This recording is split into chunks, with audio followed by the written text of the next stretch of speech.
अच्छा, बोले। ठीक।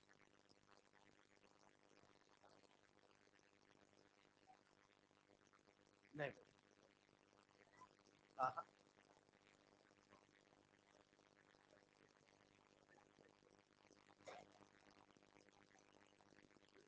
गुड मॉर्निंग बेटा। कहाँ कहाँ तक बेटा?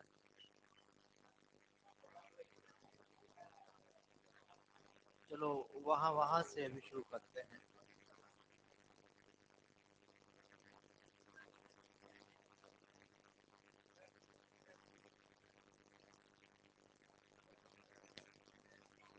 हैं? गजब की पार्टी होगी।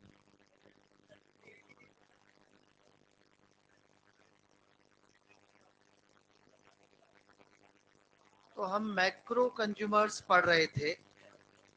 प्राइमरी, सेकेंडरी और टॉप कंज्यूमर आपने पढ़ लिया है, जिसमें आपने कह दिया कि T2 है तो प्राइमरी, T3 है तो सेकेंडरी, T4 पर उस एक्स को देखो कौन आया। अगर उसे आगे खाया जा सकता है तो वो टर्शरी है, नहीं तो फिर टॉप कंज्यूमर हो जाएगा। आज कुछ स्पेशल केस पे चर्चा हो रही है, और वो स्पेशल केसेस वो वाले हैं जिनको देखकर आपको यहाँ सोचना पड़ता है कि ये कौन सा कंज्यूमर होगा। चलो भाई देखते हैं। और सबसे पहले प्लांट पैरासाइट।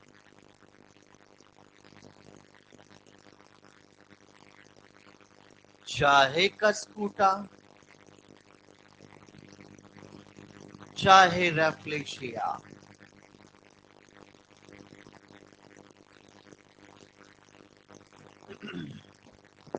चाहे कस्कूटा, चाहे रेफ्लेशिया, यहाँ प्लांट को कंज्यूम करने वाला प्राइमरी कंज्यूमर होगा।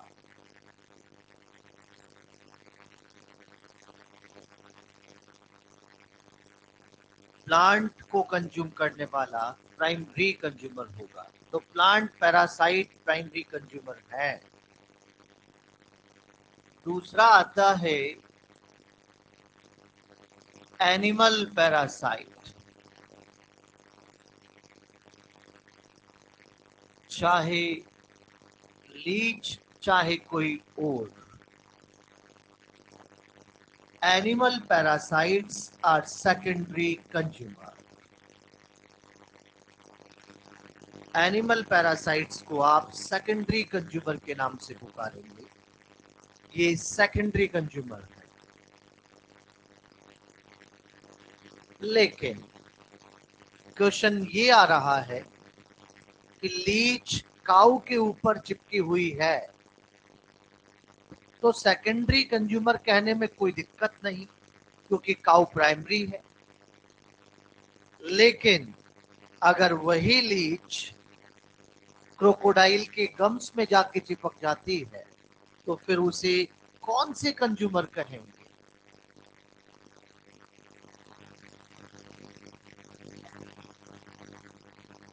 गजब, बहुत बढ़िया। मैं समझ गया बेटा। अगर आपको डायरेक्ट क्वेश्चन आता है कि लीच क्या है, तो सेकेंडरी कंज्यूमर है।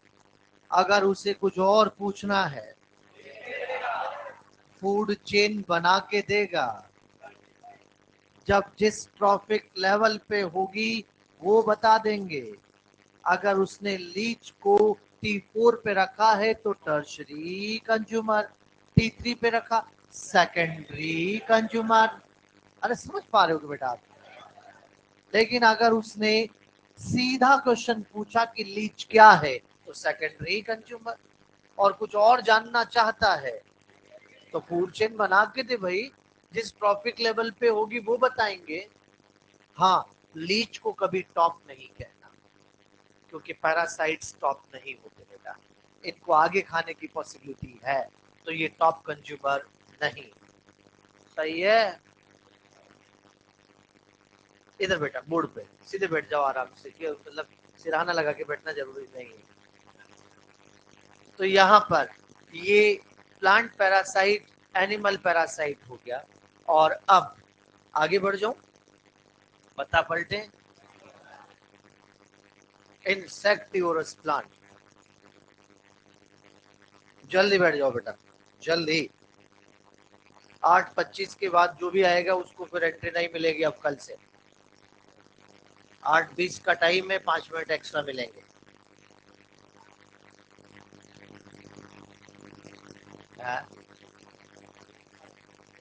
जो भी होगा वो क्लास में अनाउंस हो जाएगा, मुझे कुछ नहीं पता बेटा।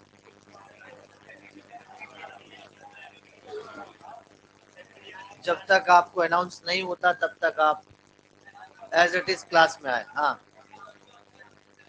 हाँ, बिरयानी बिरयानी सब हो जाएगी तो चुप रहे। हाँ बोल बेटा।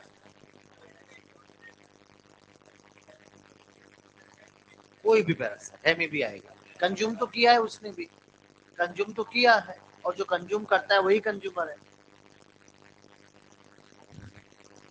इंसेक्टिवोरस प्लांट, तीसरा केस हमारे पास है।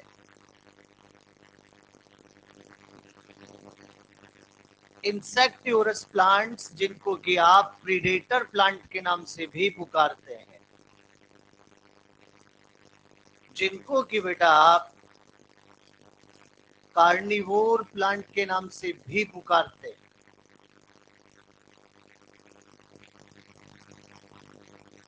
चाहे ब्रोसेरा, यूट्रिकुलेरिया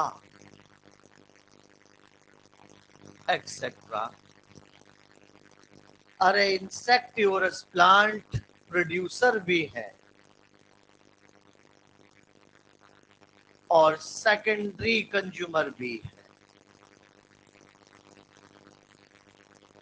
इंसेक्टिवोरस प्लांट प्रोड्यूसर भी है और सेकेंडरी कंज्यूमर भी है,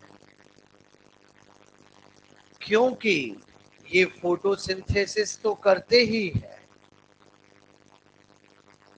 फोटोसिंथेसिस तो कर ही रहे हैं, इंसेक्ट भी खा रहे हैं, और जिस इंसेक्ट को इन्होंने खाया है वो किसी दूसरे प्लांट को खा के आया है, तो इंसेक्ट प्राइमरी कंज्यूमर है, तो इंसेक्ट को खाने वाला सेकेंडरी कंज्यूमर बन जाएगा। बेटा ये इंसेक्ट क्यों खाते हैं? भूख लगती है। अरे ये नाइट्रोजन डेफिशिएंसी में ग्रो करते हैं बेटा, और नाइट्रोजन डेफिशिएंसी को पूरा करने के लिए ये इंसेक्ट को खा रहे हैं, नाइट्रोजन डेफिशिएंसी में ग्रो कर रहे हैं। अगर आप इनको आर्टिफिशियल प्रॉपर नाइट्रोजन प्रोवाइड कर दो तो ये इंसेक्ट खाना छोड़ देंगे। अगर इनको हम अलग से नाइट्रोजन दे दें तो इंसेक्ट को पकड़ना या उसे खाना छोड़ देंगे। ये नाइट्रोजन डेफिशिएंसी में रहते हैं इसलिए इंसेक्ट को खा रहे हैं। अब आपके मन में क्वेश्चन आएगा कि ये प्रोड्यूसर भी है, ये सेकेंडरी कंज्यूमर भी है, एग्जाम में पूछे तो हम क्या करेंगे? एग्जाम में अगर पूछा गया तो फिर हम क्या करके आएंगे? चलो क्वेश्चन आ गया है, आपसे क्वेश्चन पूछा जा रहा है। नेपिंथीज एक और प्लांट का नाम यहाँ पर है, नेपिंथीज आप ऐड कर सकते हैं। नेपिंथीज इज अ, तो यहाँ पर आपके पास में ऑप्शन है producer, primary consumer, secondary consumer. Confirm है एग्जामिनर बोथ 1 और 3 जरूर देगा बेटा। तो यहाँ पर आप समझ जाइए यही आपका आंसर होगा, क्योंकि एग्जामिनर भी जानता है कि इंसेक्टिवोरस प्लांट किस परेशानी में चल रहे हैं, उनके साथ क्या दिक्कत है, तो ऑप्शन उसी हिसाब से फ्रेम करेगा। क्वेश्चन वही आता है जिसका कोई आंसर होता है, लेकिन अब लैंग्वेज बदल रही है, ऑप्शन यही 4 है। आपसे कहा जाए कि at the time of insect eating, secondary, भले ही बोथ क्यों ना हो, फिर तो जो पूछा है उसका जवाब देंगे। At the time of photosynthesis, producer. तो बेटा यहाँ ये ध्यान रखें, अगर कुछ नहीं कहा तो फिर बोझ तो होना ही है, कंफर्म है, होके ही रहेगा, क्योंकि एग्जामिनर ये बात जानता है कि दोनों ही तरह से बिहेव करते हैं, प्रोड्यूसर भी है और सेकेंडरी।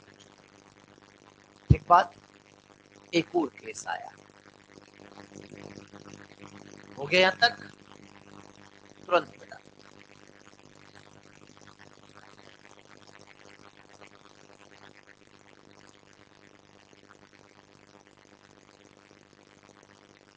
ऑनलाइन वाले बच्चे आपस में बातें ना करें, पढ़ाई पे ध्यान दो बेटा।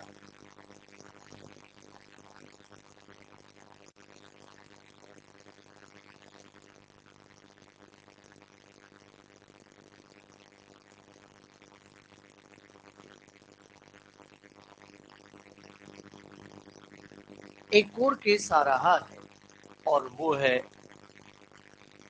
Sparrow, crow and cockroach. यहाँ पर पहली बात, तीनों के तीनों ओमनीवोर है, तीनों।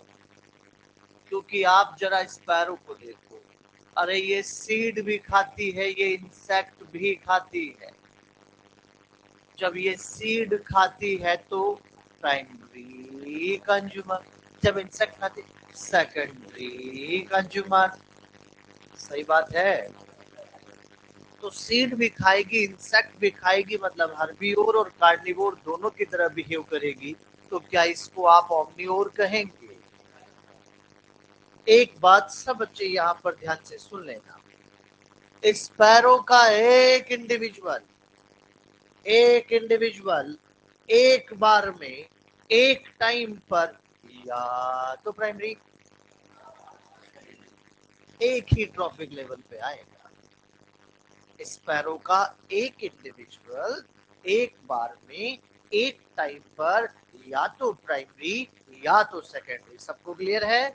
लेकिन इंसेक्टिवोरस प्लांट का एक इंडिविजुअल एक बार में एक ही टाइम पर प्रोड्यूसर और सेकेंडरी कंज्यूमर दोनों हो सकता है, क्योंकि वो फोटोसिंथेसिस करता करता इंसेक्ट खा जाए। ये बात समझ पा रहे हैं क्या? क्वेश्चन आ रहा, मतलब स्टेटमेंट आ रहा है, सही और गलत का फैसला आपके हाथ। स्पैरो स्पीसीज एक बार में एक टाइम पर प्राइमरी और सेकेंडरी कंज्यूमर दोनों हो सकती है। सही है, मैंने स्पीसीज बोला है, इंडिविजुअल नहीं।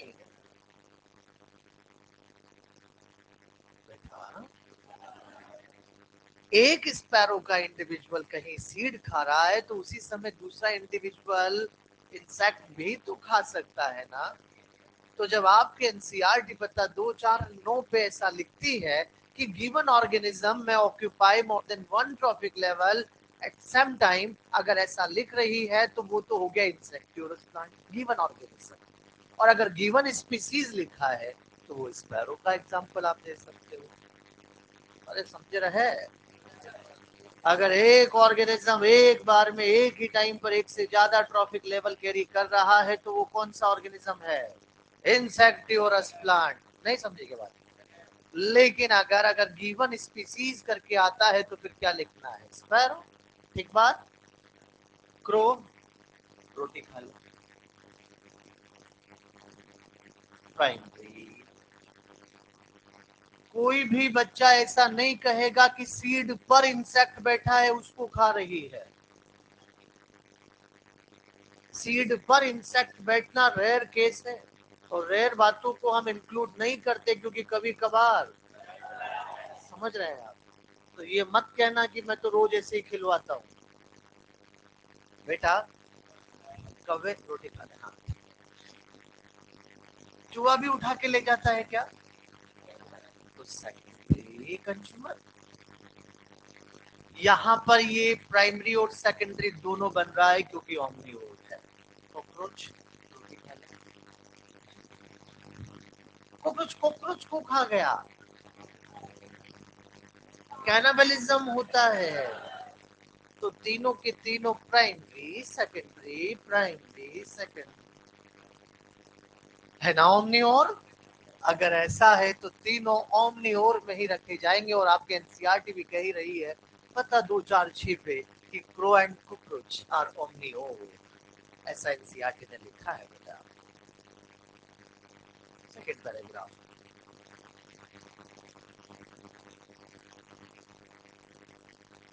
बेटा पता 246 पे सेकंड पैराग्राफ में लिखा है ना crow and cockroach are omnivore. नहीं लिख रहा है, ऐसे कैसे नहीं लिख रहा है। चलो जी आगे बढ़ जाए। एक और केस आ रहा है,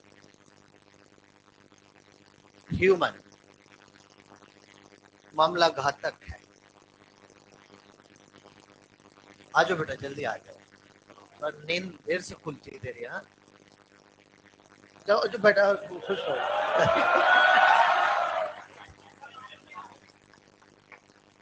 बहुत गजब, सब होशियार हो गया आजकल। हाँ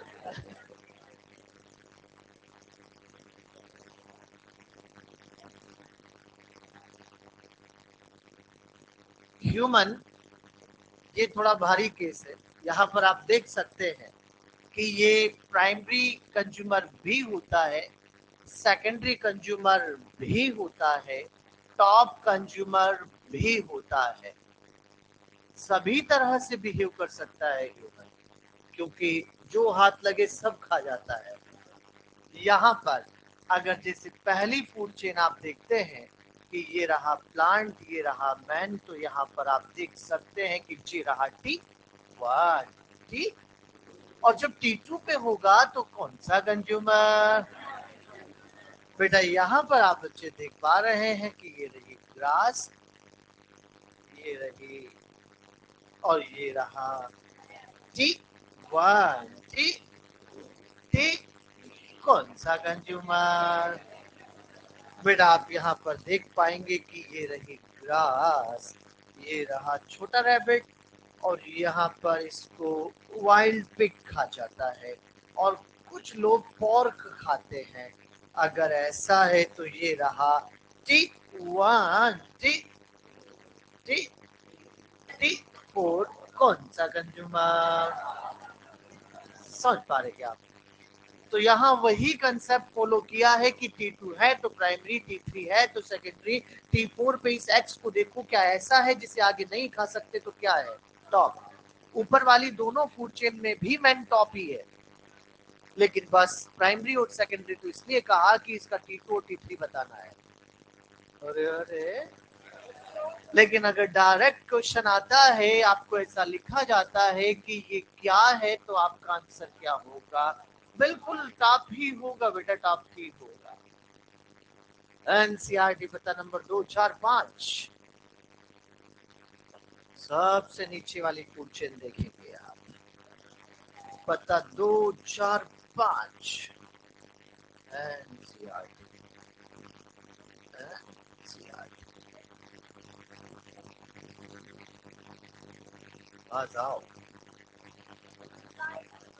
जाओ नहीं जाओ, थोड़ा ज बोला करो बेटा, ज है ना। आ जाओ,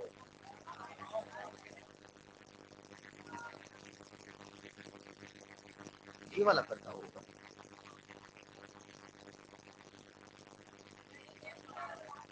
आने दो, आने दो। ये वाला है क्या।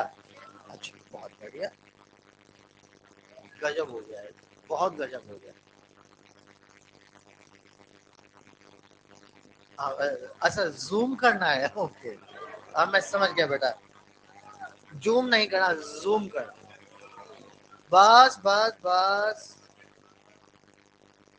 फूड चेन आपके सामने आप देख पा रहे हैं, ठीक बात है।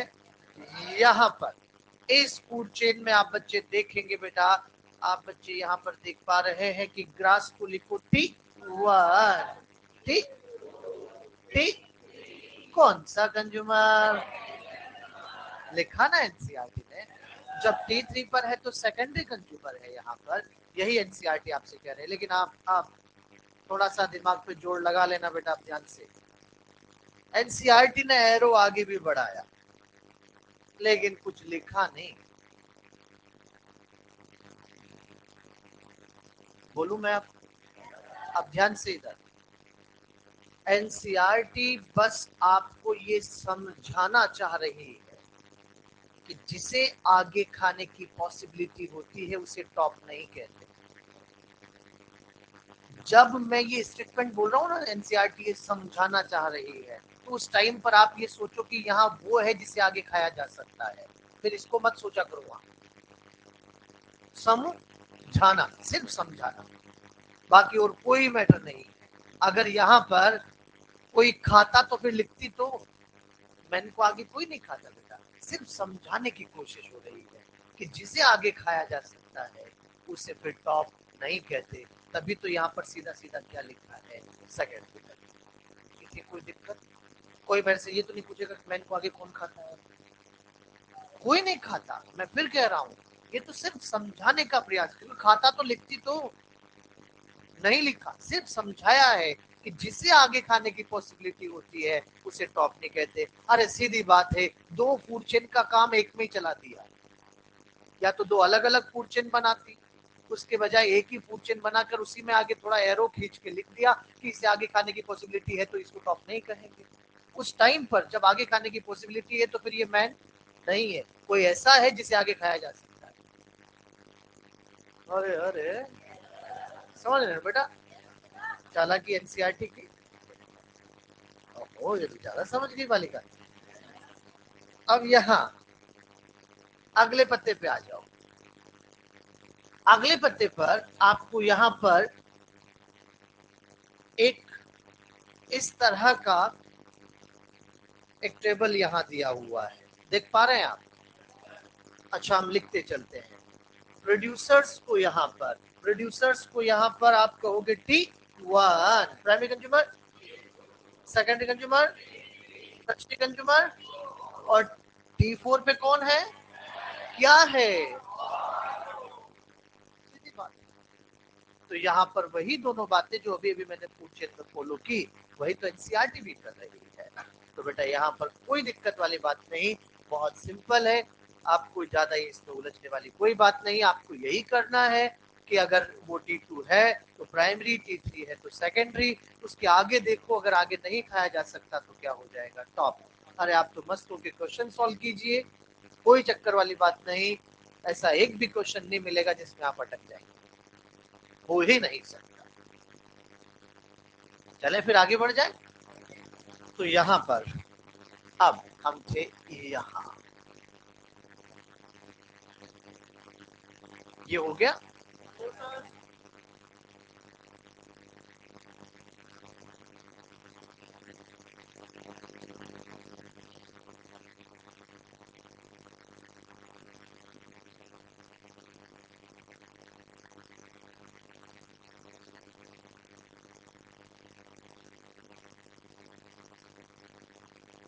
नेक्स्ट एक और केस आता है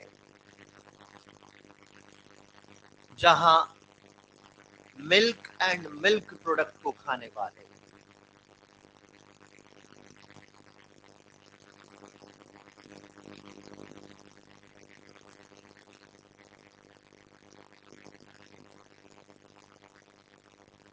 मिल्क और मिल्क प्रोडक्ट को खाने वाले सेकेंडरी कंज्यूमर कहलाते हैं। आराम से शब्दों पे ध्यान दीजिए। इसमें सारे मिल्क फीडर्स आ गए, मतलब सारे न्यूबॉर्न बेबीज भी आ गए। देखते हैं मेरे स्टेटमेंट को कितने बच्चे समझते हैं। मैं जब स्टेटमेंट बोलूं तो इकोलॉजी के हिसाब से सोचना, इमोशनल होके नहीं। जब बेबी अपनी मदर पे मिल्क फीड करता है तो वो अपनी मदर को कंज्यूम करता है, मार के नहीं खाता। इकोलॉजिकल पॉइंट ऑफ व्यू से अगर देखा जाए, कोई किसी को कंज्यूम करे, मार के ना खाए तो पैरासाइट कहलाए।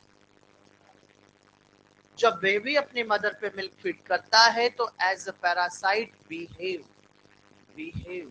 बिहेव करता है। मैंने नहीं कहा कि वो ट्रू पैरासाइट है, बिहेव करता है। और आज ही आपने कहा है कि ऑल एनिमल पैरासाइट्स आर, तो जब बेबी अपनी मदर पे मिल्क फीड करेगा तो एज अ पैरासाइट बिहेव करेगा, तो कौन सा कंज्यूमर होगा? सेकंड। बात समझ में आ गई? मान लीजिए कोई एडल्ट काउ मिल्क ले रहा है, तो फिर क्या होना चाहिए? फूड चेन देखते हैं। ये रहा ग्रास, और आ जाओ, और इसका प्रोडक्ट है मिल्क, और ये रहा मिल्क। तो यहाँ पर बेटा आ गया टिक वन, टिक टिक, कौन सा कंज्यूमर? सही है, तो ये सेकेंडरी कंज्यूमर हो जाएगा। यहाँ पर अब मान लीजिए कोई मिस्टर एक्स कर्ड खा रहे हैं, दही खा रहे हैं, फिर कौन से कंज्यूमर होंगे? मिल्क प्रोडक्ट की बात हो रही है, तो यहाँ पर हम फूड चेन बनाते हैं ग्रास, काउ, जे रहा मिल्क, और जे लैक्टोबैसिलस बैक्टीरिया। और यहाँ पर अब आ जाओ मिस्टर एक्स, अगर ऐसा हुआ तो ये रहा T one, T T three, कौन से कंज्यूमर? लेकिन मन में क्वेश्चन आया कि बैक्टीरिया भी तो इन्वॉल्व हो गए, और जब बैक्टीरिया इन्वॉल्व हो गए तो फिर उनको फूड चेन में क्यों नहीं लिखा? बेटा, जिस फूड चेन की शुरुआत प्रोड्यूसर से, ग्रीन प्लांट से होती है, उसमें बैक्टीरिया अलग से ट्रॉफिक लेवल नहीं बनाते। मैं रिपीट करूंगा, फिर सुन लो। जिस फूड चेन की शुरुआत प्रोड्यूसर से, ग्रीन प्लांट से है, उसमें बैक्टीरिया अलग से ट्रॉफिक लेवल नहीं बनाते। अगर आप बैक्टीरिया को रखना ही चाहते हो तो फिर फूड चेन डेट्राइटस हो जाएगी, जिसे आप डीएफसी कहते हो, डेट्राइटस फूड चेन। उस केस में बैक्टीरिया आ जाएगा, लेकिन नॉर्मल प्रोड्यूसर से शुरू होने वाली फूड चेन में बैक्टीरिया इन्वॉल्व नहीं होता। अगर यहाँ आप कहें कि नहीं सर हमें तो बैक्टीरिया को रखना ही है, तो बनाए फिर डीएफसी। और डीएफसी की शुरुआत जिंदा से होती कि मरे से? तो ग्रास जिंदा की मरी, काऊ जिंदा की मरी, मिल्क जिंदा की मरा। मरा, अरे टूटी हुई सेल है। अगर ऐसा है तो फिर शुरुआत यहाँ से होगी मिल्क, लैक्टोबैसिलस बैक्टीरिया, और आ जाओ मिस्टर एक्स, अगर ऐसा हो रहा है तो T one, T T three, कौन से कंज्यूमर? दोनों फूड चेन सही है, ये भी सही, ये भी सही, क्योंकि डीएफसी है, गलत तो नहीं है। लेकिन हम ज्यादा प्रीफर इसको करते हैं, क्योंकि इसको देखकर तो ऐसा लग रहा है जैसे मिस्टर एक्स बैक्टीरिया खा रहे हैं। अरे वैसे बेटा अपनी इकोलॉजी के हिसाब से देखा जाए तो खाने वाला कंज्यूमर होता है, मतलब पीना कंज्यूमर नहीं है, खाना कंज्यूमर है। आप कहे सर मिल्क तो पिया ही जाता है। अरे मिल्क को पिया, लेकिन साथ में टूटी हुई सेल को खाया। जिस दिन आप डिस्टिल वाटर पी जाते हो, आप कोई कंज्यूमर नहीं हो, क्योंकि आपने सिर्फ पिया। अगर आप अभी अभी बाहर से टैप वाटर पी के आते हो तो आप सेकेंडरी कंज्यूमर हो, क्योंकि आप सिर्फ पी के नहीं, खा के भी आए हो, साथ में बैक्टीरिया भी तो खाया है। अरे समझ पा रहे हैं? तो बताओ फिर एक पर्सन वाइन पी रहा है, वो कौन सा कंज्यूमर है? सेकेंडरी कंज्यूमर है, क्योंकि जब उसने वाइन पिया तो वहां ग्रेप्स, ईस्ट, देन पीने वाला जो भी है, अगर ऐसा है तो उस केस में वो सेकेंडरी कंज्यूमर हो जाएगा। अरे यही वजह है कि आज मैंने कव्वे को यहाँ रोटी खिलवाई थी, ब्रेड नहीं। अगर मैं यहाँ ब्रेड लिख देता तो हमारे मन में फर्मेंटेड ब्रेड आ जाता, तो फिर ये सेकेंडरी कंज्यूमर हो जाता। इसलिए मैंने तो सीधा ही कहा कव्वे रोटी खा ले, ताकि कंफ्यूजन ही ना रहे। अगर हम ब्रेड लिखेंगे तो फर्मेंटेड ब्रेड दिमाग में आ गया, तो उस केस में तो फिर सेकेंडरी कंज्यूमर हो जाएगा। जब हम मशरूम खाते हैं तो कौन से कंज्यूमर होते हैं? सेकेंडरी कंज्यूमर होते हैं, क्योंकि मशरूम फंजाई है, वो डेट्राइटस पर फीड करती है, तो डेट्राइटस T1, मशरूम T2, खाने वाला T3। जब हम प्लांट जूस पीते हैं तो कौन से कंज्यूमर होते हैं? प्राइमरी, क्योंकि हमने तो डायरेक्ट प्लांट प्रोडक्ट पिया है, हमने कब कहा कि वो फर्मेंटेड है? यहां एक और केस आया, कौन सा नंबर आ रहा है? अच्छा, आ जाओ वेल। खाना चाहती थी फाइटोप्लैंक्टन, गलती से खा जाती है। ये खाने की गलती एक आध बार ही करती है कि बार बार? और जो गलतियां बार बार होती है, आदतें होती है, और आदतों को तो कंसिडर करना पड़ेगा ना। जी रहा टिक 1 टिक 2 टिक 3। कौन सी कंज्यूमर? वेल अपनी फूड चेन की टॉप भी है, लेकिन मुझे T3 बताना है, इसलिए सेकेंडरी लिखा है। अरे एक और आखिरी केस यहाँ पर आता है, और ये रहा। आप तो हमेशा ही टॉप हैं, ऑलवेज टॉप कंज्यूमर। ये टॉप कंज्यूमर ही कंसिडर होता है। ठीक ठीक ठीक। चलो एक फूड चेन में लिखता हूँ और आपसे पूछता चलता हूँ, जल्दी जल्दी मुझे बताते चलना कि कौन क्या है। आ रही है फूड चेन, देखो पहले जल्दी।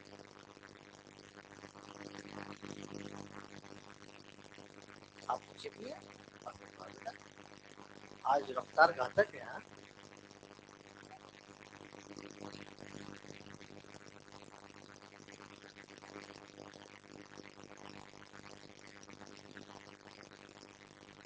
नेक्स्ट फूड चेन हटा दो अब,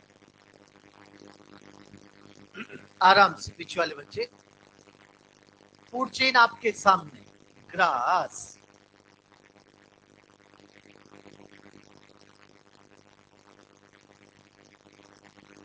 ठीक बात। ये रहा T1 टी टी टी, ठीक बात। चलिए ये क्या है? पक्की बात है, ये क्या है? ये क्या है? ये क्या है? ये क्या है? गजब। क्या लॉयन अपनी फूड चेन का टर्शरी कंज्यूमर भी है? भी है, लेकिन उसे टर्शरी ना कहकर टॉप कहना ज्यादा अच्छा, क्योंकि अभी बताना जरूरी है कि आगे इसे कोई नहीं खा सकता। फूड चेन रुक चुकी है, सेकेंडरी के बाद टर्शरी आता है, अंडरस्टूड है। किसी भी फूड चेन में हर्बियोर का, अब बोर्ड पे देखना लिखना बंद, किसी भी फूड चेन में हर्बियोर का प्राइमरी कंज्यूमर का गजब का रोल होता है। अरे हर्बियोर्स प्लांट को खाकर जो एनर्जी लेते हैं, हर्बियोर्स प्लांट को खाके जो एनर्जी लेते हैं, उससे अपना नया बायोमास बनाते हैं। एनर्जी लेके बायोमास नहीं बनाएगा क्या? हर्बियोर प्लांट को खाके जो एनर्जी लेते हैं, उससे अपना नया बायोमास बनाते हैं। अब एक बार में क्लिक होना चाहिए। अगर मैं T3 और T4 के रेस्पेक्ट में सोचूं, तो नया एनिमल फ्लेश बनाते हैं। नया बायोमास तैयार हुआ, तो उनके लिए तो नया एनिमल फ्लेश बना के नहीं बना। ऐसा करके वो फूड चेन को आगे बढ़ाने में हेल्प करते हैं। अरे जिस दिन मैंने आपसे कहा कि फूड चेन से भेड़िया हटा दूं, आप कहेंगे हटा दो सर, कोई दिक्कत नहीं, लॉयन रैबिट खा लेगा। लेकिन जिस दिन मैंने कहा कि फूड चेन से रैबिट हटा दूं, ना आगे वाले दोनों मर जाएंगे। अब तो समझ पा रहे हैं आप, ये रोल है इनका। They convert plant material into animal flesh. ऐसा करके क्या T3 T4 का फायदा करते हैं, फूड चेन को आगे बढ़ाने में हेल्प करते हैं। क्या कर रहे हैं ये? They convert plant material into animal flesh. इन्होंने प्लांट मटेरियल को एनिमल फ्लेश में कन्वर्ट करके T3 T4 का फायदा किया है, फूड चेन को आगे बढ़ाने में हेल्प की है। प्लांट को एनिमल में, एक फॉर्म को दूसरी फॉर्म में ले गए। एक फॉर्म को दूसरी फॉर्म में ले जाने का काम किसका है? ये भी अपने फूड चेन के प्रोड्यूसर है।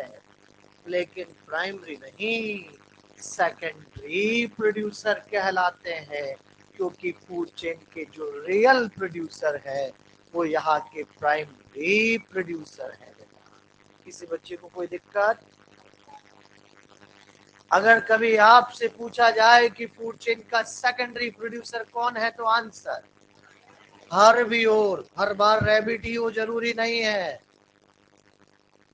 हर्बिवोर होगा। सेकेंडरी प्रोड्यूसर क्यों है?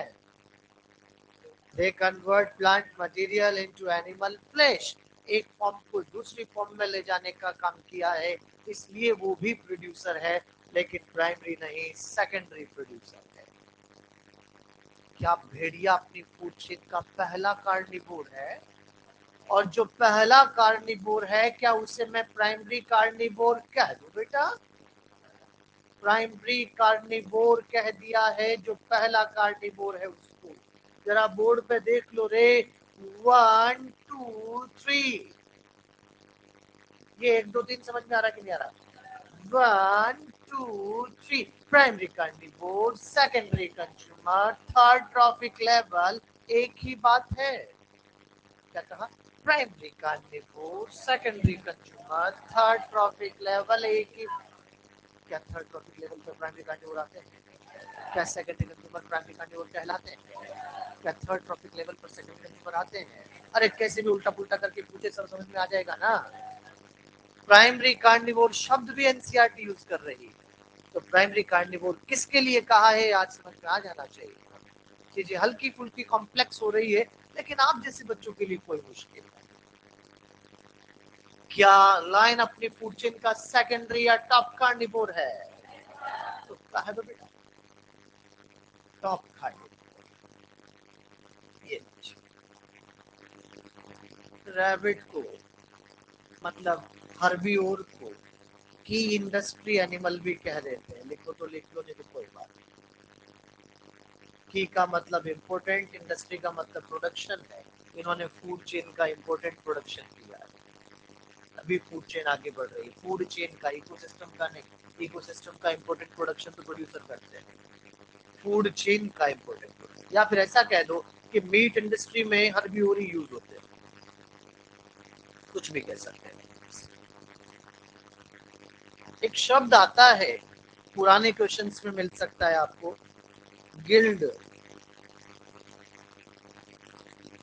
वी है यहाँ member of same trophic level, same trophic level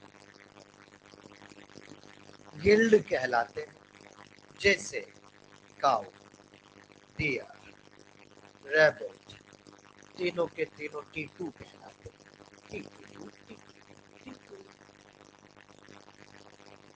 member of same trophic guild है उनका।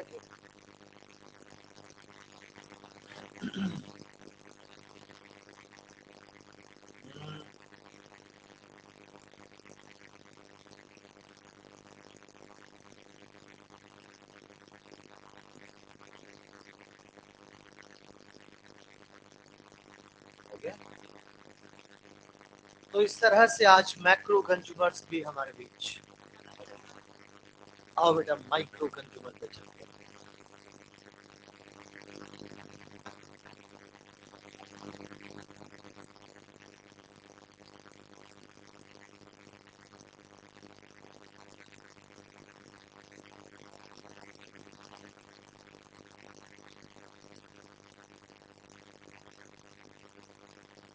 पलट दे पत्ता।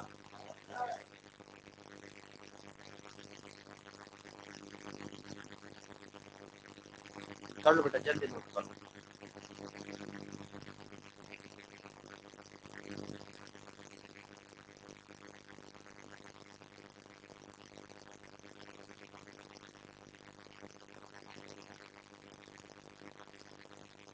माइक्रो कंज्यूमर्स,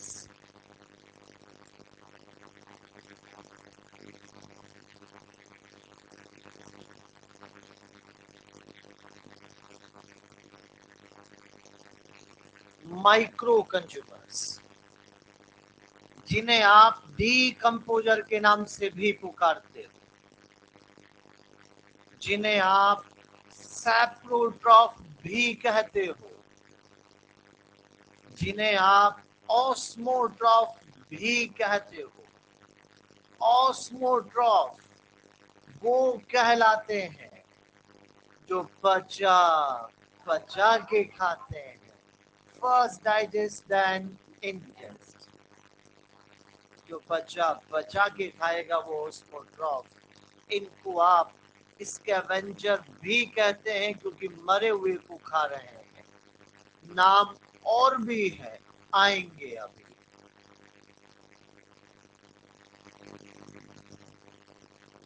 हमारी अर्थ के सबसे अच्छे डीकंपोजर बैक्टीरिया और फंजाई। एक बात अब बोर्ड पे देखिए, आज की बात है। प्लांट और एनिमल दोनों हमारे बीच नहीं रहे, मर जाते हैं। ये पड़ा है इनका मरा हुआ मटेरियल, ठीक। लिखना बंद कर दो, सुनेंगे। जब भी कोई ऑर्गेनिज्म जिंदा होता है, उसकी बॉडी में ऑर्गेनिक इनऑर्गेनिक दोनों होता है। सही है क्या? ऑर्गेनिक का अमाउंट ज्यादा, इनऑर्गेनिक का अमाउंट कम, ठीक है। ये ऑर्गेनिक कॉम्प्लेक्स फॉर्म में होता है, इनऑर्गेनिक फ्री नहीं, बॉन्डेड है ऑर्गेनिक के साथ। मैं रिपीट करूंगा, तीनों बातें फिर सुनेंगे। जब भी कोई ऑर्गेनिज्म जिंदा है, उसकी बॉडी में ऑर्गेनिक इनऑर्गेनिक दोनों, ऑर्गेनिक का अमाउंट ज्यादा, इनऑर्गेनिक ऑर्गेनिक सिंपल या कॉम्प्लेक्स, इनऑर्गेनिक फ्री या बॉन्डेड, किसके साथ? ऑर्गेनिक के साथ। ये बात सबको क्लियर है? अभी अभी ताजा ताजा मरे हैं, और अगर ऐसा है तो क्या इनकी बॉडी के अंदर भी आप बच्चे देख पाएंगे कि कॉम्प्लेक्स ऑर्गेनिक मटेरियल है? Complex organic material. क्या इनऑर्गेनिक मिनरल भी है बेटा? Inorganic mineral. किसका अमाउंट ज्यादा है? इनऑर्गेनिक मिनरल फ्री है कि बॉन्डेड है? किसके साथ? ऑर्गेनिक। अरे चाहो तो आप क्लोरोफिल की स्ट्रक्चर ही याद कर लो भाई। आप सब बच्चे जानते हैं ना, क्लोरोफिल की स्ट्रक्चर में मैग्नीशियम से 4 पायरोल रिंग जुड़ी होती है, और ये पायरोल रिंग जो यहाँ पर होती है, क्या ये कॉम्प्लेक्स ऑर्गेनिक मटेरियल को रिप्रेजेंट कर रही है? और यहाँ पर क्या ये इनऑर्गेनिक है बेटा? इनऑर्गेनिक क्या ऑर्गेनिक के साथ बॉन्डेड है बेटा? ऐसे चारों पायरोल रिंग यहाँ पर है। मैं पूरा नहीं बना रहा हूँ, सिर्फ समझाने के लिए बताया है। अब इधर जब ये मर जाते हैं तो फिर बैक्टीरिया फंजाई का काम शुरू हो जाता है। आ जाओ बैक्टीरिया, आ जाओ फंजाई। आप आ रहे हो? अच्छा। इनकी आदत जानते हो ना बेटा आप? पचा पचा के खाते हैं। क्या पचाने के लिए बाहर ही सिक्रीट कर देते हैं क्या? एंजाइम। क्या ये एंजाइम कॉम्प्लेक्स ऑर्गेनिक मैटर के बॉन्ड को तोड़ देगा? क्या इसको सिंपल में कन्वर्ट कर देगा? अब कॉम्प्लेक्स ऑर्गेनिक मैटर के बॉन्ड जब टूट कर सिंपल ऑर्गेनिक मैटर में चला जाएगा, सिंपल ऑर्गेनिक मटेरियल बनेगा, तो क्या इनऑर्गेनिक जुड़ा रहेगा कि फ्री हो जाएगा? फ्री हो जाएगा, क्योंकि जब बॉन्ड टूटेंगे तो वो अलग होगा ना बेटा। तो इनऑर्गेनिक मिनरल फ्री हो जाता है, गया नहीं है कहीं, पड़ा वही है, लेकिन अब किसी के साथ बॉन्डेड, फ्री है, वही सॉइल में पड़ा हुआ है। और आप तो अच्छे से जानते हैं कि जब पुराने बॉन्ड टूट जाएंगे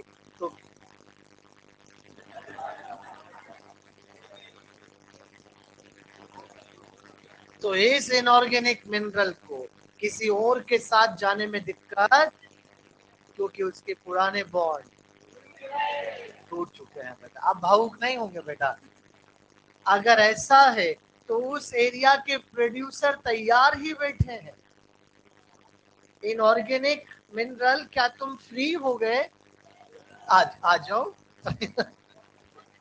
ये उसे एब्जॉर्ब कर लेंगे। कहां से एब्जॉर्ब करेंगे? और जब ये इसके पास जाएंगे तो क्या इसके बायोमास का पार्ट बन जाएंगे? और आगे कोई अगर एनिमल इसको खाएगा तो क्या उसके पास भी जाएगा?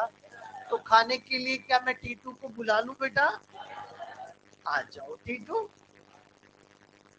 आज टीटू आ रहा है।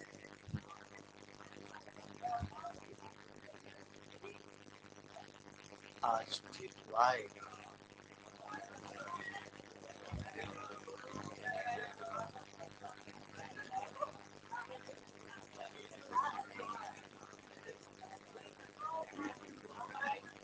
बेटा हम इसे खाने के लिए यहाँ पर काऊ बनाते, डियर बनाते, रैबिट बनाते, क्यों? कोई ऐसा बनाओ जिसमें सब आ जाए और जिसे पहचानना मुश्किल ही नहीं। तो आज के बाद जब भी ये आएगा आप तो कह देना टीटू आ गया। तो टीटू आएगा तो टीटू खाएगा, और टीटू खाएगा तो क्या इनऑर्गेनिक मिनरल उसके पास भी जाएगा? एक दिन की बात है, हवाएं चल रही थी। टीटू ने सोचा चलो कुछ खा लेते हैं। बेचारा खाने आया ही था कि अचानक तेज हवा का झोंका, पेड़ टूट के टीटू पे गिर गया। और टीटू और पेड़ दोनों हमारे बीच। क्या हम वापस यहाँ आ गए? अरे इनऑर्गेनिक मिनरल जहां से चला था क्या वापस वहीं आ गया? इस तरह की साइकिल को कहते हैं मिनरल साइकिल। कौन सी साइकिल? इनऑर्गेनिक मिनरल साइक्लिक हो रहा है। वो जहां से चला वापस वहीं आ रहा है। अगर ऐसा है तो इसको मिनरल साइकिल के नाम से पुकारेंगे। क्या इन इन बैक्टीरिया फंजाई ने इस कॉम्प्लेक्स ऑर्गेनिक मैटर को सिंपल में ट्रांसफॉर्म किया है? ओहो, ये तो ट्रांसफॉर्मर भी है। क्या इन्होंने बड़े को छोटे में रिड्यूस किया है? अरे ये तो रिड्यूसर भी है। क्या सभी बच्चे आज मुझे यहाँ माइक्रो कंज्यूमर के सारे नाम बताएंगे? Micro consumer,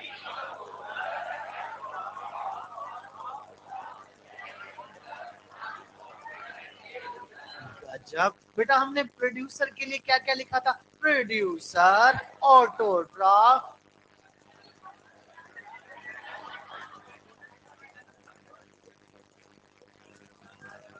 converter, transducer. नहीं चलेगा बेटा, पढ़ाई लिखाई भी कोई चीज होती है बेटा घर पर।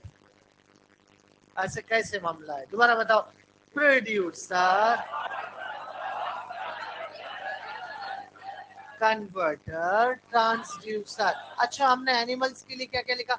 Macro consumers, animals, phagotroph, होलोजॉय।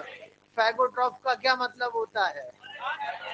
जो खा खा के पचाता है, और जो पचा पचा के खाता है वो ऑस्मोट्रॉफ। दोनों का डिफरेंस क्लियर है? तो माइक्रो कंज्यूमर के नाम दोबारा बताए जाएंगे। Micro consumer, decomposer, sapro, transformer, reducer. Statement आ रहा है, आगे रहेगा बेटा।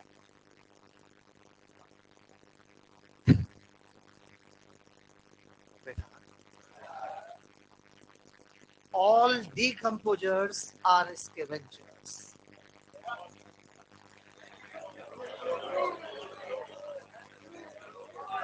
मैं जो कह रहा हूं सच कह रहा हूं, सच के सिवा कुछ नहीं। आपका काम ये बताना है कि समझ में आया कि नहीं आया। all decomposers are scavengers. True है बेटा? But all scavengers are not decomposers. Vulture scavenger है, डिकम्पोजर नहीं है, क्योंकि वो तो खा के बचाता है। समझ पा रहे हैं बेटा? क्या सारे डिकम्पोजर्स स्कैवेंजर हैं? क्या सारे स्कैवेंजर डिकम्पोजर हैं? तो ये बेटा समझ लो, इसको टेप लेना साइड में कहीं। All decomposers are scavengers, but all scavengers are not decomposers.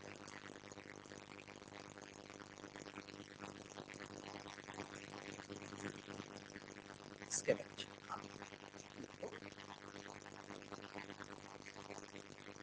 But all scavengers are not.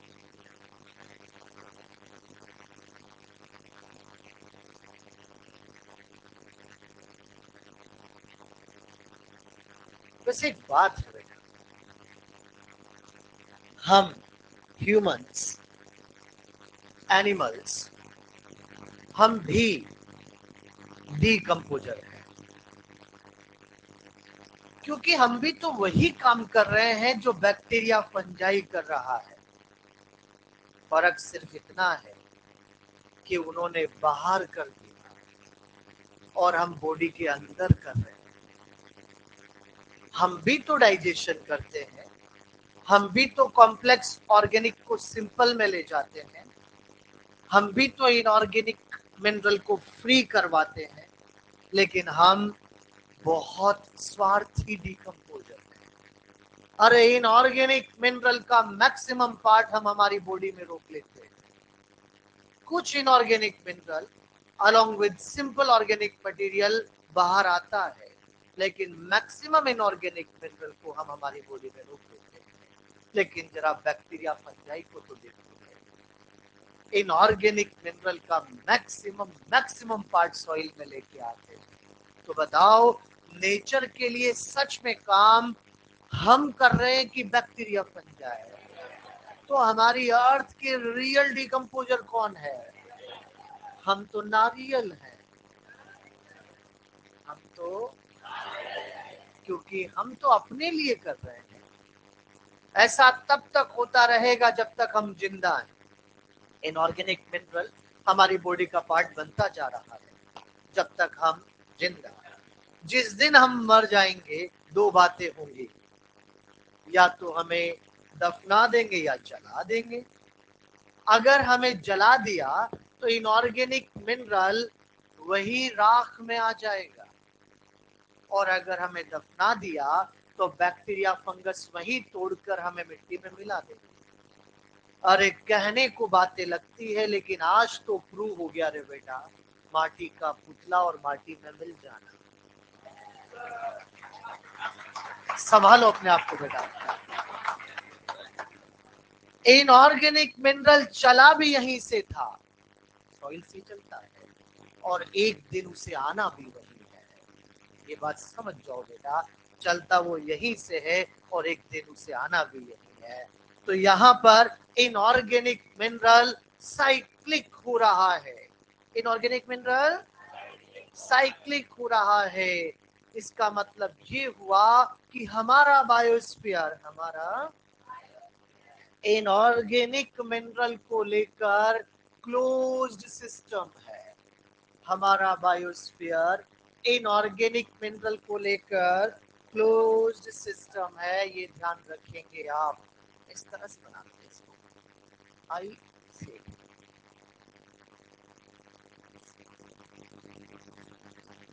ये रहा एटमॉस्फेयर, ये रहा हाइड्रोस्फीयर, ये रहा लीथ। हाइड्रो वाला पार्ट बड़ा बनाइएगा। एक पार्ट इधर देखो पहले। हमारा बायोस्फीयर इन ऑर्गेनिक मिनरल को लेकर क्लोज्ड सिस्टम है। कान खोल के सुन लेना सब। हमारे बायोस्फीयर में इनऑर्गेनिक मिनरल फिक्स्ड है, फिक्स्ड, यही घूम रहे हैं। वो चाहे सॉइल में हो, चाहे चट्टानों में हो, चाहे लिविंग के बायोमास में हो। वो यही साइक्लिक हो रहे हैं। Inorganic mineral, total inorganic mineral हमारा फिक्स है, फिक्स। तो इनऑर्गेनिक मिनरल को लेकर बायोस्फीयर क्लोज्ड, लेकिन एनर्जी को लेकर ओपन सिस्टम। सन हमारे यहाँ का नहीं है, बाहर वाला है। एनर्जी बाहर से आ भी सकती है और बाहर जा भी सकती है। तो याद रखें, इनऑर्गेनिक मिनरल, और अगर एनर्जी को हम बनाना चाहते हैं तो कुछ इस तरह से बना दो रे बेटा। ये देखो, ये साइक्लिक हो रहा है इनऑर्गेनिक मिनरल।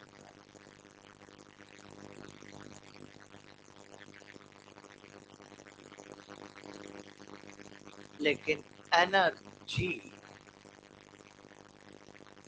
बाहर से आ भी सकती है और बाहर जा भी सकती है।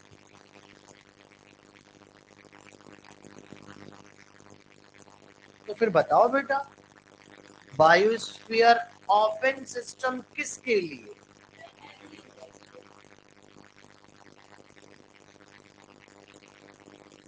और क्लोज्ड सिस्टम किसके लिए? Inorganic mineral.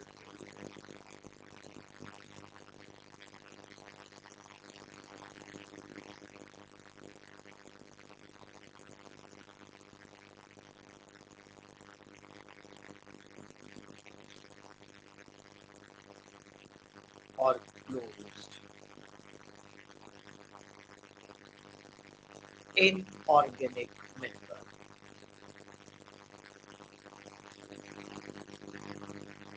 ठीक बात। ओपन और क्लोज्ड सिस्टम, एनर्जी बाहर से आ भी सकती है और बाहर जा भी सकती है।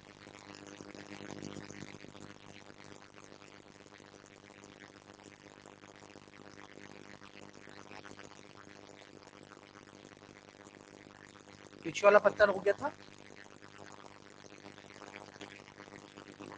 हो गया था बेटा।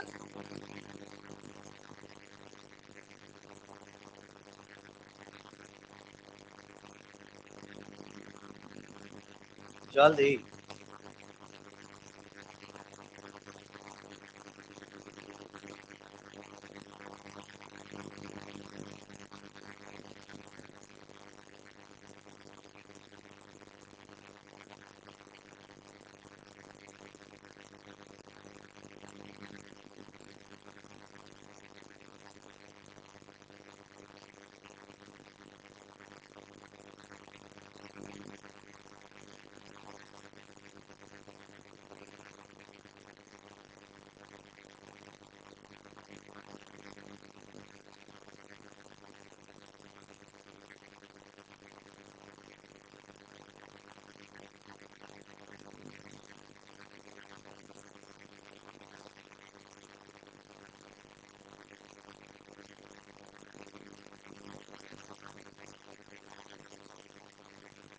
एक और बात सुनेंगे आप, देखें बोर्ड पर।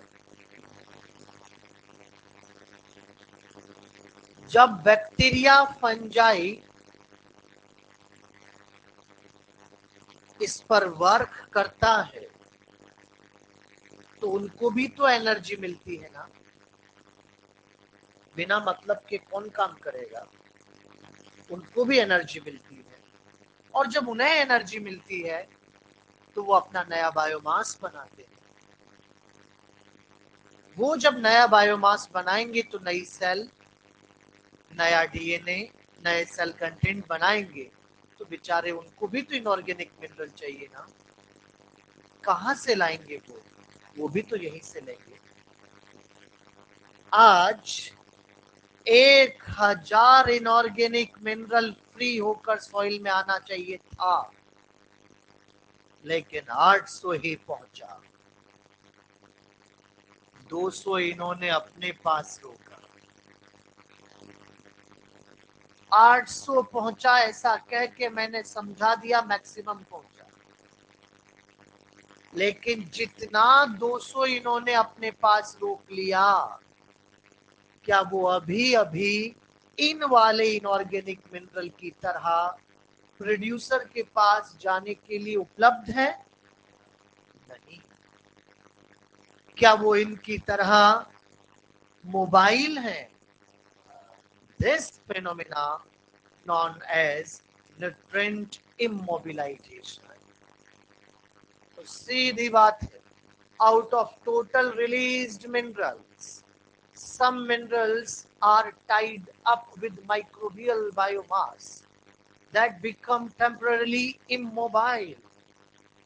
This is known as nutrient immobilization. बात समझ में आ गई? Temporary. कौन सा विचारों ने हमेशा के लिए रोक लिया? एक दिन मरना तो यही है ना? अरे मैंने कहा मरना यही है, क्या बैक्टीरिया कभी मरता है? बैक्टीरिया इमॉर्टल है, बैक्टीरिया कभी मरता लेकिन मारा जाता है, मरता नहीं, मारा जाता है। इसका मीनिंग ये है कि बैक्टीरिया की जिंदगी में वो सारी स्टेप्स नहीं आती जैसे अपनी जिंदगी में आ रही है। बैक्टीरिया की जिंदगी, हमारी जिंदगी अगर हम देखें तो हमारी जिंदगी में बच्चा, जवान, बूढ़ा, मर जाओ। बैक्टीरिया की जिंदगी देखी आपने? बच्चा, जवान, अरे बुढ़ापा आ रहा है, फिर डिवाइड होके बच्चा। बैक्टीरिया कभी बूढ़ा नहीं होता, बैक्टीरिया का क्रोमोसोम कभी एजिंग में नहीं जाता, वो कभी बूढ़ा होके नहीं मरता। बैक्टीरिया की नेचुरल डेथ नहीं होती, लेकिन sudden environmental change, temperature, pH, radiations, antibiotic मार देते हैं उसे, तो मरता नहीं।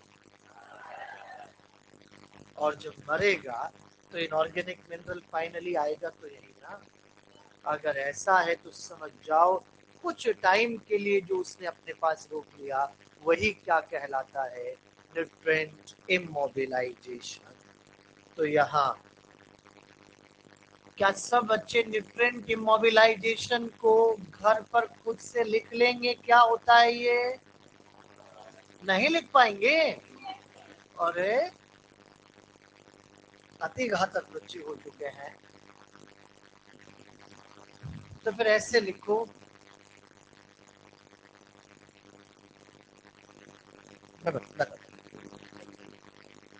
Ice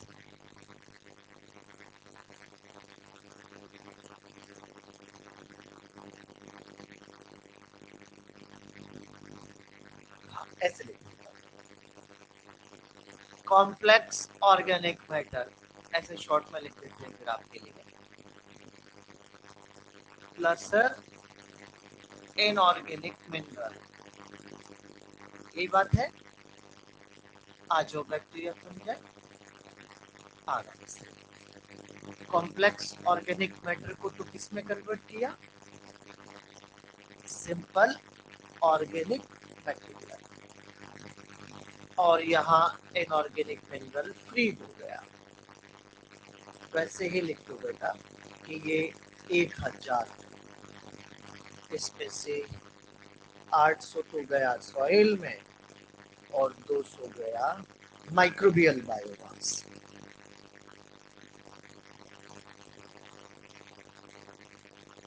this is nutrient immobilization. बस immobilization ना, तुरंत छेप लो तुरंत। तो प्रोड्यूसर हो गया, मैक्रो कंज्यूमर हो गया, माइक्रो कंज्यूमर हो गया। तो आओ फिर सबको अरेंज करके फूड चेन बनाते हैं। आज फूड चेन की शुरुआत हो ही जाए।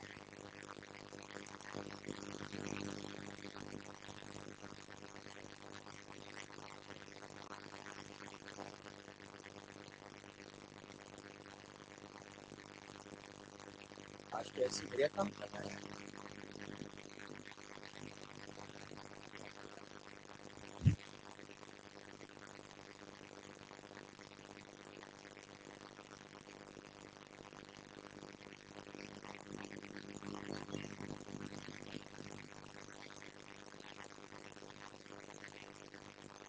क्लास में बता अनाउंसमेंट आएगा, 4th क्लास में।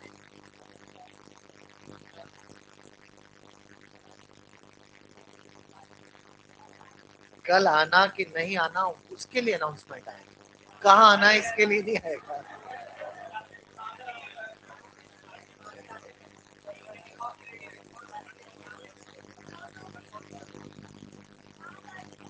बिल्कुल आएगा।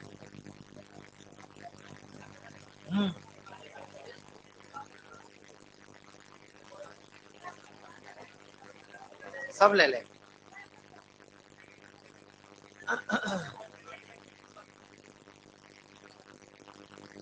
अब इधर इधर फूड चेन, बस बातें करवा लो इनसे, तुरंत बातों के लिए पूरे तैयार रहते हैं हमेशा।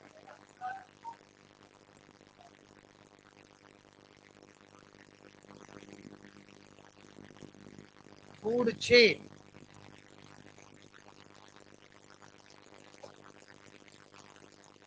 किसे कहते हैं फूड चेन? सीक्वेंस या फिर कह दीजिए arrangement of organisms according to their food habit। Organisms को उनकी फूड हैबिट के अकॉर्डिंग एक सीक्वेंस में ले आना, वही फूड चेन है। रैबिट, तुम्हें घास खाना आता है क्या?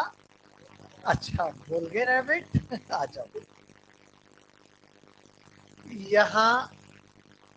भेड़िए तुम रैबिट को खा लेते हो? अच्छा अगर ऐसा है तो आपने सबको अपनी अपनी फूड हैबिट के हिसाब से एक सीक्वेंस में अरेंज कर दिया, यही तो फूड चेन है।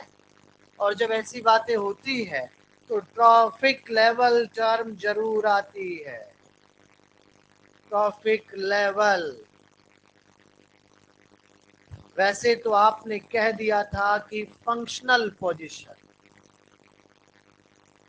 स्पेसिफिक फंक्शनल पोजीशन, यही बोला था of organism in food chain. Organisms का अपनी फूड चेन में जो फंक्शनल पोजीशन है वही उसका ट्रॉफिक लेवल है। और आज ये कह देना साथ में, trophic level represents functional level, not a species. Trophic level काम को बताती है, किसी स्पीसीज को नहीं। जैसे आपके सामने 2 फूड चेन आ रही है, ग्रास, इंसेक्ट, फ्रॉग, हाँ बिल्कुल, और ये रहा हॉक। ये रहा T1, T2, T3, T4, T5। क्या सांप T4 पर है? एक और फूड चेन आपके पास आ गई, ग्रास। हाँ चूहा है बेटे, चूहा है। यहाँ पर ये, और ये रहा, ये यहाँ पर T1, T2, T3, T, अरे सांप T3 पे आ गया। क्या मैंने उसकी ट्रॉफिक लेवल ये देख के बनाई है कि वो सांप है? मैंने ये देख के बनाई है कि उसने किया क्या है। अरे जब वो T2 को खाता है तो T3 होता है, जब T3 को खाता है तो T4 होता है। तो सांप है, होगा, हम क्या करें। अभी तो जो काम कर रहा है उसके हिसाब से उसकी ट्रॉफिक लेवल बनेगी ना। स्टेटमेंट आ रहा है, सही और गलत का फैसला आपके हाथ ही होगा। देखते हैं सही है कि नहीं। सेम ट्रॉफिक लेवल पर, सेम ट्रॉफिक लेवल पर कभी भी फीडिंग नहीं होती। ये T3 को नहीं खाएगा कभी भी।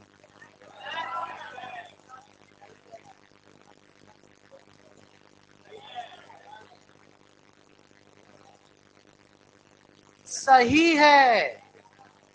अरे जिस दिन ये T3 इस T3 को खाएगा, ये T3 नहीं T4 बन जाएगा। सेम ट्रॉफिक लेवल पर कभी भी फीडिंग, चाहे कैनाबलिज्म ही क्यों ना हो। कॉकरोच खाते हो ना तुम कॉकरोच को? आज ये रहा यहाँ पर ब्रेड बोले तो रोटी। आ जाओ कॉकरोच, आ जाओ कॉकरोच। कॉकरोच कॉकरोच को खा गया। ये रहा टिक 1, टिक 2, टिक 3। क्या सेम ट्रॉफिक लेवल पे है क्या? कह दिया ना बेटा आपको, चाहे कैनाबलिज्म ही क्यों ना हो, सेम ट्रॉफिक लेवल पर कभी भी फीडिंग। जब जो T2 को खाएगा वो अपने आप खिसक के T3 पे चल जाएगा, ये ध्यान रखेंगे आप। तो आप कुछ कहना ही नहीं, सीधा सीधा यही कहना है कि T1 पे अगर कोई है तो कह देना प्रोड्यूसर है, T2 है तो, T3 है तो, T4 पे है तो टर्शरी, या फिर ठीक बात। फूड चेन जितनी लंबी होती है उतनी खराब होती है, जितनी छोटी उतनी अच्छी। छोटी फूड चेन क्यों अच्छी होती है? लंबी फूड चेन क्यों अच्छी नहीं होती? क्योंकि हायर ट्रॉफिक लेवल में धीरे धीरे एनर्जी कम होती चली जाती है, और जब हायर ट्रॉफिक लेवल में एनर्जी में कमी कमी कमी आती चली जाएगी तो आगे वालों का सर्वाइवल मुश्किल में हो जाएगा। इसलिए फूड चेन जितनी छोटी होगी उतनी ही अच्छी होगी। पलट दूं क्या पत्ता? जल्दी बेटा जल्दी, वक्त की नजाकत समझो बेटा, रफ्तार बना के रखो।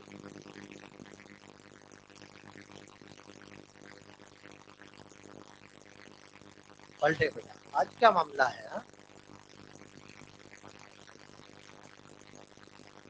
आज छात्रा घातक रफ्तार से चल रही है।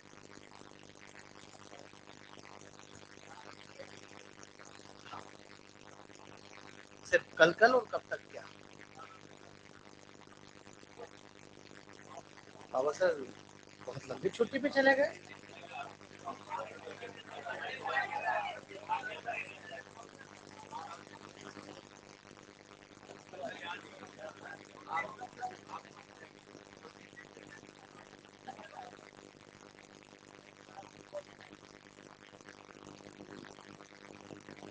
इकोलॉजी के 2 लेक्चर ले लिए जाएंगे एक दिन। सिलेबस आगे बढ़ जाएगा बेटा, समझा करो बेटे।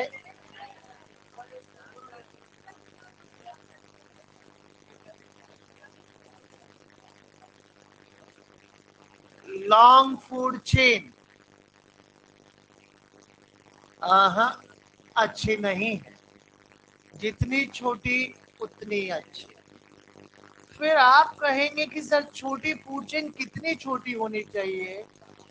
3 से 4 ट्रॉफिक लेवल हेल्दी मानी जाती है।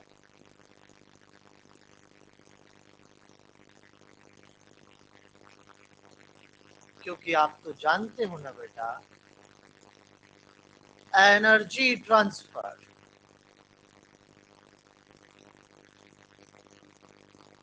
From one trophic level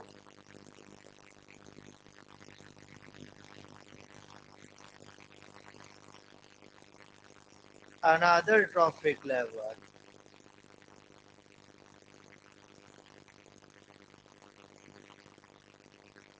according to 10% energy transfer load.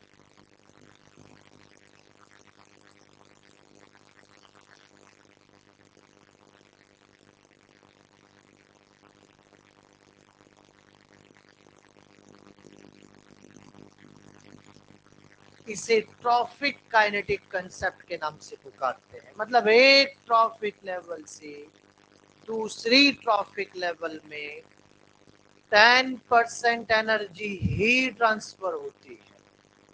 तो फिर बाकी की एनर्जी का होता क्या? लॉस हो जाती है।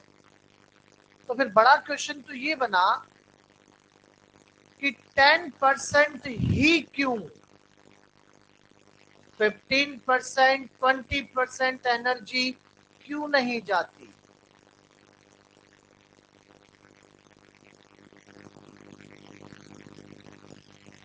आखिर मामला क्या है? आओ देखते हैं।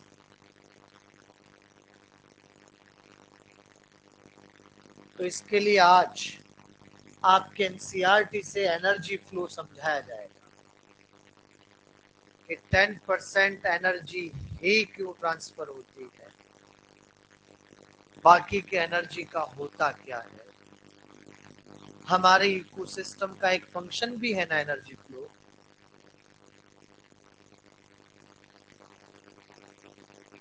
पहले माइनर में ऑलमोस्ट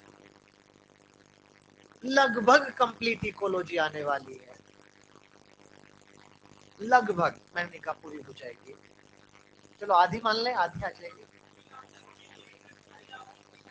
एक भी क्वेश्चन गलत नहीं होना चाहिए, एक भी बेटा।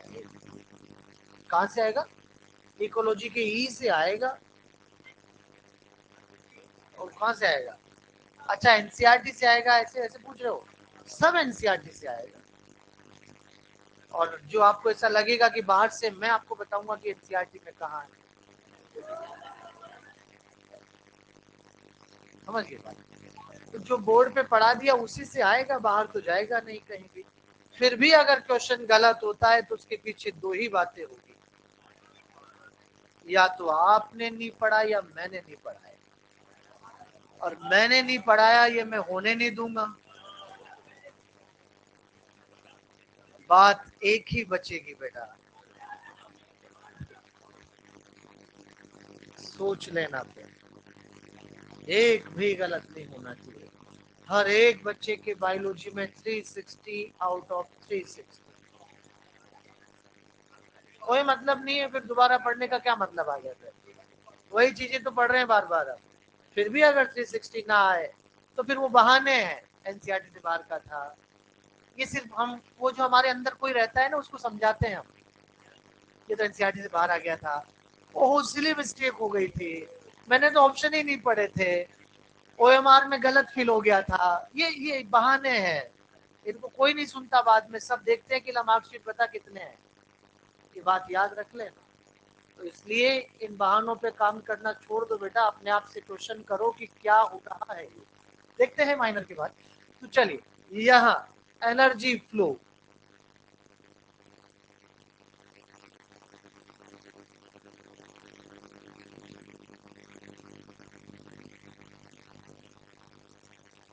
Energy flow. आओ ग्रासलैंड इकोसिस्टम में चलते हैं। चले बेटा? अच्छा, सब बच्चे तैयार रहते हैं। चलो, क्योंकि हमारे सिलेबस में वही है तो फिर वही की फूड चेन देख लेते हैं। ग्रास, रैबिट, गोट, यही है बेटा। जी रहा T, one T, T T.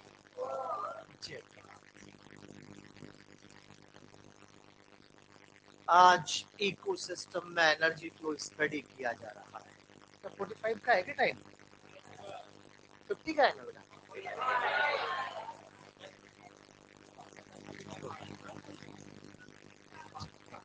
आज इकोसिस्टम में एनर्जी फ्लो स्टडी किया जा रहा है। क्या आपको पहले मैंने बताया था कि जब भी इकोसिस्टम में कोई भी स्टडी होता है तो दो बातें जरूर ध्यान रखनी है। Unit, unit. अगर आज मैंने फूड चेन में लिखा ग्रास, कोई भी बालक और बालिका उस ग्रास को एक घास ना समझे, वो यूनिट एरिया की ग्रास है। और यूनिट एरिया भी ढंग से लेना है, जहाँ बढ़िया फूड चेन चल रही है। 1 मीटर स्क्वायर लेके नहीं बैठना है, समझाया था मैंने आपको। तो यहाँ पर आज आपने एक बढ़िया यूनिट एरिया ले लिया है, और इस बढ़िया यूनिट एरिया को लेके कहा कि ग्रास यूनिट एरिया की है, ग्रास एक नहीं। इसी तरह से रैबिट भी यूनिट एरिया के रैबिट है, ये एक रैबिट नहीं है।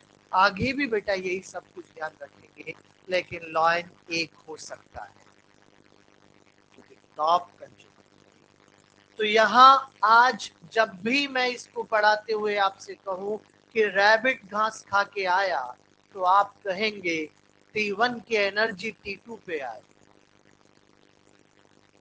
आज हमारी स्टडी यहाँ इंडिविजुअल पे नहीं, एरिया पे है। आज हमारी स्टडी इंडिविजुअल पे नहीं, ट्रॉफिक लेवल पे है। जब हमने कहा कि रैबिट ग्रास खा के आया, तो T1 की एनर्जी T2 पे आई। मतलब यूनिट एरिया के रैबिट यूनिट टाइम में यूनिट एरिया की ग्रास में से खा के आएंगे। नहीं समझ पा रहे क्या? तो ये बातें पहले से दिमाग में होनी चाहिए, तभी आप इसको समझ पाएंगे, वरना नहीं समझ पाएंगे। अगर आपके मन में एक रैबिट चल रहा है, तो जब रैबिट घास खाने जाएगा तो 10% कैसे छांट के लाएगा? अरे वो तो पूरी ग्रास उखाड़ के लाएगा, फिर काय का 10%? इसलिए कहो यूनिट एरिया के रैबिट यूनिट एरिया की ग्रास में से यूनिट टाइम में 10% खाएंगे। सही है। तो आखिर कैसे खाएंगे? ये 10% क्यों खाएंगे? 10% से ज्यादा क्यों नहीं खाएंगे? जानने के लिए टू बी कंटिन्यूड बेटा, कीप वॉचिंग। चलिए ऑनलाइन वालों, अगले एपिसोड में बिल्कुल ठीक बात। बिल्कुल बेटा, आप सबको भी ईद बहुत मुबारक, और अगली ईद मेडिकल कॉलेज में ही होगी। चलिए, थैंक यू। अच्छा, ईद ही मांग रहे हैं? Thank you.